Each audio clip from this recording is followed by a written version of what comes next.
Hello everyone, আশা করছি সবাই ভালো আছেন। তো আজকে আমি যাব সিলেটের ফুড পার্কে, যেটা সিলেটে নতুন হয়েছে। এটা হচ্ছে এয়ারপোর্টে ঢোকার রাস্তার ঠিক অপোজিটে এবং গ্র্যান্ড সিলেটের পাশে। তো এখানে গাড়ি পার্কিং এরও অনেক ভালো সুবিধা আছে।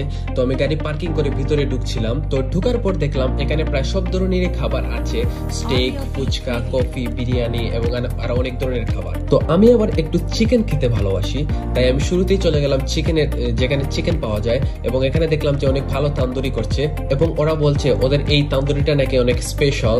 তো আমি এটা অর্ডার দিলাম এবং পাশের একটি দোকানে আমি অর্ডার দিয়েছি ফ্রেঞ্চ ফ্রাই। তো খাবারের জন্য ওয়েট করতে করতে আমি এই ফুড পার্কটির পরিবেশটা একটু দেখছিলাম। এখানে কিন্তু বাচ্চাদের খেলা এবং পিছনে ছবি তোলার জন্য ভালো জায়গা আছে। তো খাবারগুলো ওরা অনেক তাড়াতাড়ি দিয়ে দিয়েছে এবং আমি খাবার আনছিলাম আর দেখছিলাম এবং দেখেই মনে হচ্ছিল খাবারগুলো অনেক ভালো হবে এবং সুস্বাদু হবে এবং এগুলো আসলে অনেক ভালো। এবং ফ্রেঞ্চ ফ্রাইটাও অনেক ভালো ছিল এবং তান্দুরি আর নানটাও অনেক ভালো ছিল।